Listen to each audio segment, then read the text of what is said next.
네, 다음은 더 끔찍한 나라. 네. 네, 일본 얘기를 좀 안 할 수가 없을 것 일본. 같습니다. 네.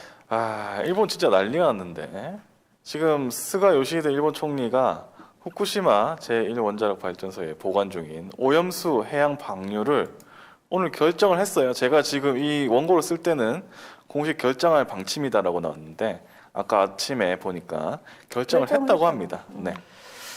이 얘기는 뭐냐면 저는 두 가지로 구분하고 싶습니다. 첫째, 돈이 없어요.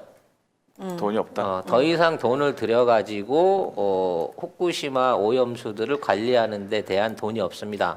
근데 전에 한번 말씀드린 적 있죠? 여기에 대한 드리는 돈은 누가 문다고? 도쿄 동일본 전력이 동일본 무는 거예요. 전력이. 일본 정부 그렇죠. 돈이 아닙니다. 네. 그러니까 정부 세금이 들어가서 세금이 아까워서 이지랄 하는 게 아니고 동일본 전력이 망할까봐 이지랄을 하는 거예요. 왜? 일본의 지금 전력 회사들이 완전히 파산 직전입니다. 일본은 이미 전기가 민영화돼 민영화돼 있거든요. 있죠. 그렇죠. 예. 오늘 어제군요. 일본에서 제일 큰 민영화 전력 공급 회사가 그러니까 발전소에서 전기 사가지고 일간 민간한테 팔아먹는 회사 중에 제일 큰 전기 민영 회사 F파워가 도산을 했습니다. 아이고. 그러니까 우리로 말하면 전기 도매상 중에 제일 큰 전기 도매상이 도산해버린 거야. 4천억 정도의 비용을 못 막아서 도산을 했다고 하는데 아마 그 안에 내부적인 피해는 훨씬 클 겁니다. 이게 왜 이렇게 되냐면 일본이 선거를 앞두고 있는 상황에서 전기값을 함부로 못 올리고요. 비싸기도 이미 비싸. 이미 너무 비싸요. 네, 그래서 막 누진제니 뭐니 뭐 별 이상한 요금제를 적용해 갖고 네. 한낮에 쓰면은 뭐 100원인데 뭐 한밤중에 쓰면 20원이고 그러니까 뭐 이런 이런- 식으로 이런 식이더라고요. 그러니까 미국도 마찬가지고 민영화된 데는 다 요금제가 수십 개야. 너무 복잡해. 근데 그걸 일일이 다 공부해가지고 제대로 선택하지 않으면은 결국 소비자들이 독박을 쓰는 그런 분위기더라고요. 그러니까 예. 뭐 이런 방식으로 어떻게든 해갖고 소비자를 눈탱이 쳐가면서 뭐 정전 사태 있거나 겨울에 막 한파 있었을 때는 막 10배 이상 요금이 나오기도 하고 막 맞아요. 난리를 꾸몄는데도 불구하고 기본적으로 생산되는 전력량이 없기 때문에 지금 일본에 있는 전기회사가 망해가고 있는 거예요. 기간 산업이 망해가고 있는 겁니다. 그래서 지금 방류수의 문제뿐만 아니라 지금 멈춰 있는 원자력 발전소를 다시 돌려야 된다는 의견이 계속 나오고 있는 거예요. 헐.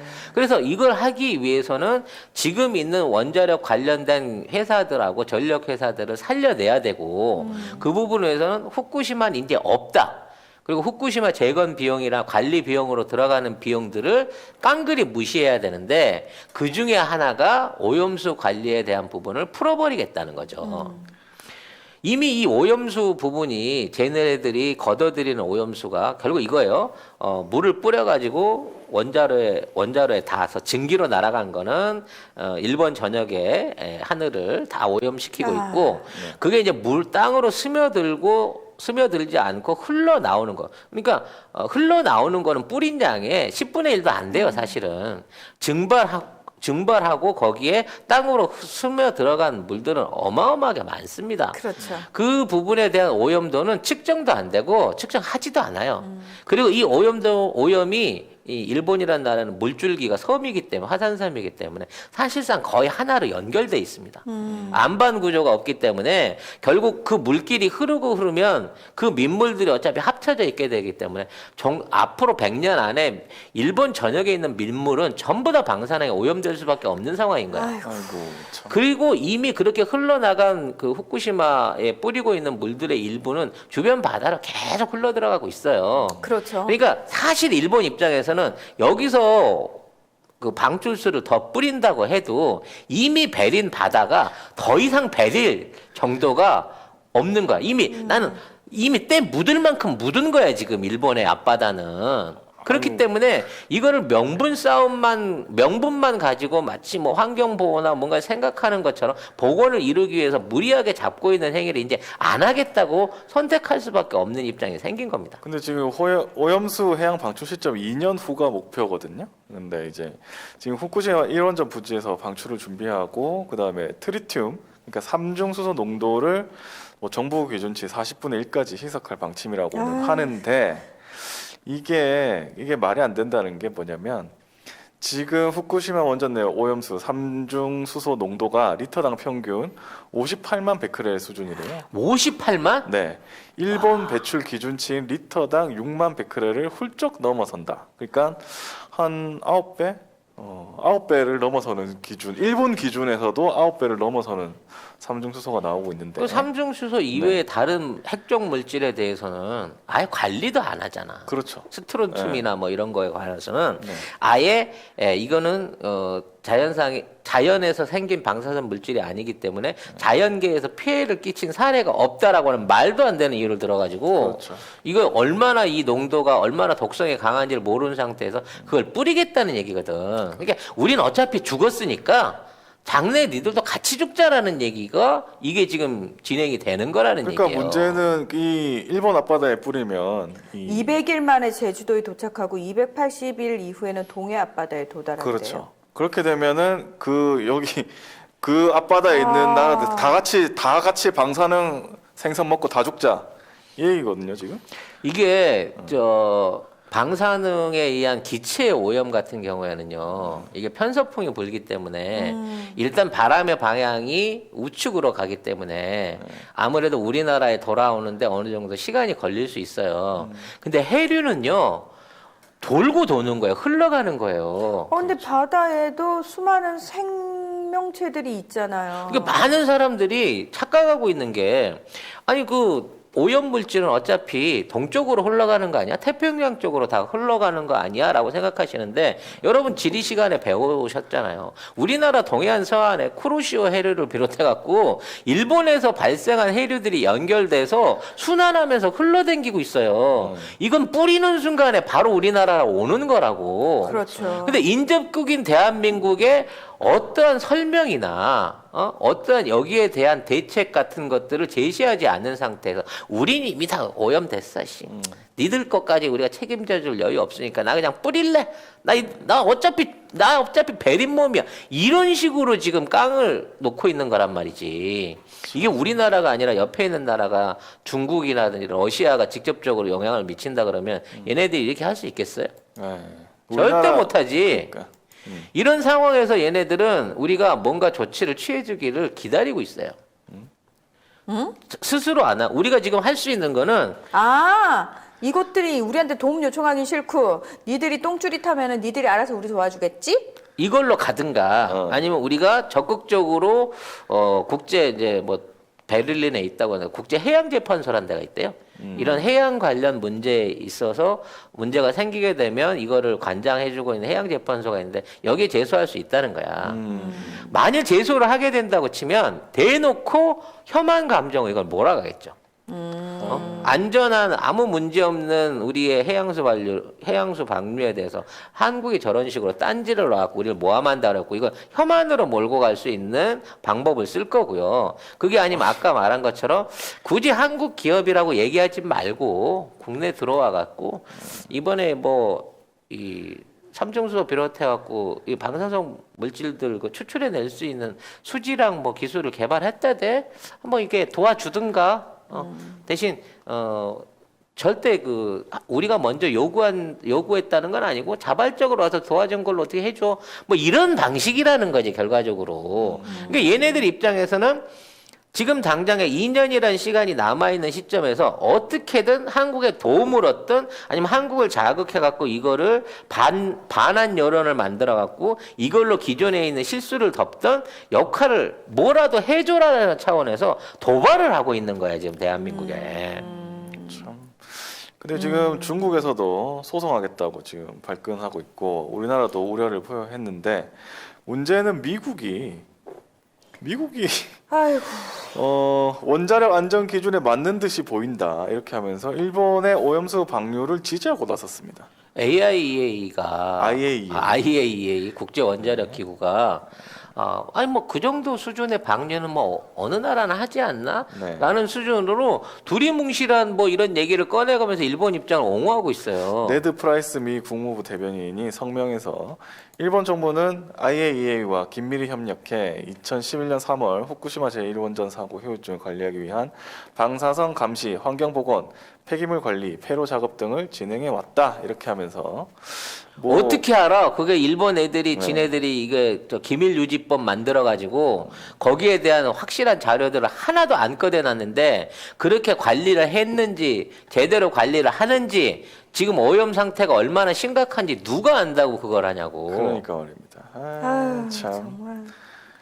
근데 아유, 미국 바다도 진짜. 안전하지 않을 텐데 이게 예전에 제가 뉴스를 본 게 일본에 있는 방사선 그 물질 같은 게 캐나다 앞바다에서 발견됐다 이런 기사가 있었거든요. 근데도 이렇게 하고 있나요? 캐나다도 이미 뭐 전 총리가 일본 방사능 물질 받아서 우리가 그러니까. 처리장 하겠습니다. 돈만 주세요. 이러고 있는 상황인 건데 네. 아무튼 이 부분에 대한 거를 우리가 외교적으로 적극적으로 나서게 되면 쟤네들은 내국 전체에서 반한 감정으로 가는 거를 이용해 먹을 거고요. 여기에 대한 공동 협약이나 뭐 이런 것들을 진출할 때는 야 이거 하려고 하면 지금 지원권 관련된 소송이나 이런 부분 안에서 외교적으로 뭔 자세를 좀 보여주지? 뭐 이런 식으로 벼랑 끝 전술을 쓰고 있는 것 같아요. 스가하고 바이든하고 뭔가 협상을 했나? 둘 다 뭐 서로 대화가 안 통할 텐데 둘이 막지가 않아가지고 지금. 아니 뭐 야밤에 전화하고 했잖아요 그때 옛날에. 밤 11시에 자다 깨서 전화를 했는데 뭔 얘기를 제대로 했겠어 그 노인네 그러니까. 둘이.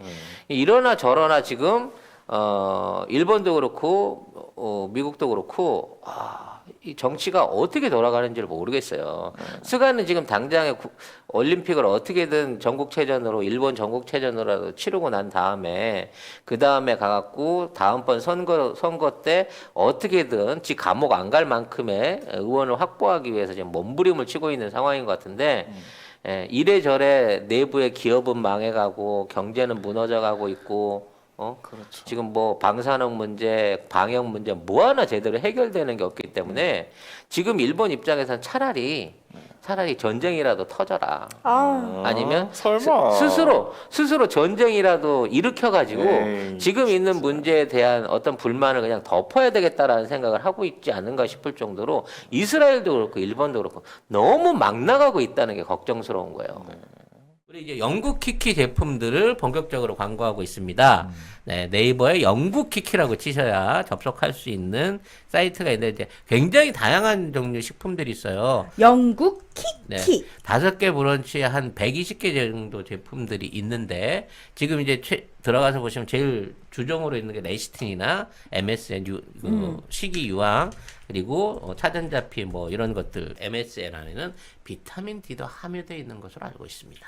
배송지 적고 주소 적으면서 밑에 보면 요청사항 거기다 송작가 TV만 쓰시면 2개를 시켰는데 3개가 오는 기적이 일어나게 된다는 겁니다, 여러분. 사이트를 어디로 그러니까. 들어가야 어느 될지. 사이트? 다 들어가셔도 됩니다. 가급적이면 네이버 페이로 결제를 하시는 게 네이버 페이로? 혼선 없이 빨리 가실 수 있다고 합니다. 네. 그럼 2+1 기간이 언제까지냐고 박혜아님. 송작가 맘대로죠.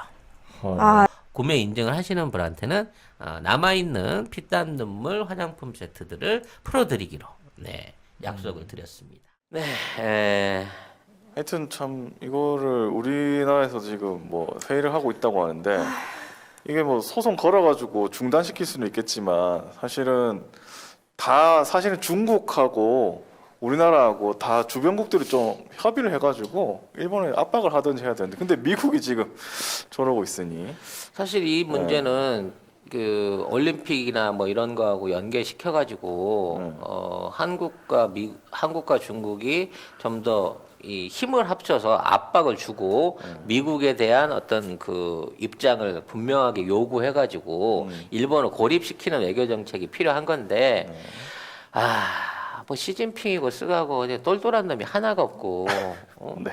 국내에서도 이 문제를 해결하기 위해서 남북관계 개선을 비롯해갖고 지금 여러 가지 이제 당면에 있는 부분들을 해결해야 되는데 국내에서 이게 똥 싸놓고 이게 그냥 내 문지르고 있는 이 그러니까. 정치 상황들 때문에 언론 상황들 때문에 지금 제대로 된 외교가 지금 전혀 안 이루어지고 있거든요. 뭐 그래도 중국 대변인이 외교부 대변인이 뭐 우려를 표명하면서 뭐 신중하게 처리하길 요구한다 하고 뭐 소송도 걸겠다고 하니까 뭐 같이 어떻게 하든지 해야 되겠네요. 이거는 진짜 같이 해야겠네. 그래 중국이랑 같이 하려 그러면 네. 미국이 왜 그래 그랬었고 미국하고 뭘 해보자고 그러면 중국이 아 이거 북한 문제인데 왜 이래 이러고 있어가지고 이 모든 부분을 우리 국력으로 스스로 정리해서 나가지 못하면 이게 참 힘들다라는 생각이 드는데 아 이럴 때 이런 이 중대한 위기 상황에 코로나부터 시작해서 이 모든 게 가장 우리 이번 행정부의 최고의 위기인데 지금 가장 큰 위기는 여의도에서 터지고 있는 여의도에서 터지고 있는 지금 저 오염 사태이기 때문에 네. 지금 이 부분에서만이라도 내부 자정이 돼야 외부에도 좀 힘을 쓸 텐데 그렇죠. 이래저래 참 힘든 시기다. 그리고 이 시기를 극복할 수 있는 힘은 국민의 전폭적인 문재인 대통령과 민주당에 대한 지지 말고는 없다. 개혁 말고는 없다라는 결론이 또다시 나올 수밖에 없는 것 같아요. 진짜 더 늦기 전에 정말 시급하다, 좀 약간 급하다, 좀 간절하게 빨리빨리 뭔가를 이제는 진짜 해야 된다. 시간이 저는 하루하루가 흐르는 것 자체가 되게 피가 마르거든요. 해야 될 것들이 너무 많고 빨리 강하게 밀어붙여야 되는데 워낙 그 반대 세력의 방해나 비토가 너무 심하잖아요. 네. 그래서 사실은 저는 그러니까 하루하루 그러니까 지금 많은 분들은 선거 패배해서 아직 거기서 못 태어나셨는지 모르겠지만 저는 그게 아니라 지금 시간이 얼마 없다. 빨리 해야 된다라는 그 절박함 사실 그게 저한테는 더 크거든요. 예. 그렇습니다. 손 작가님 갑자기 어디로 가시나요? 네. 어쨌든 마이크 그러니까 참. 이번에는 진짜 그래서 저희가 언론개혁 끝나고 얘기를 바로. 계속 하잖아요. 네. 댓글에서도 사실 언론만 우리 편이었더라고 그 얘기를 하는데 생각해보면 언론이 우리 편이었던 적은 어차피 없었어요. 우리가 뭐 언론 덕을 본 기억이 있습니까 여러분? 없어요. 그러니까 어차피 덕 보지도 못했기 때문에 얘들 우리가 쳐내지 못할 이유 없거든요. 그래서 저는 확실하게 칼로 쳐내면 된다라고 생각을 하기 때문에 진짜 제대로 언론 개혁해야 된다라고 생각을 합니다. 네.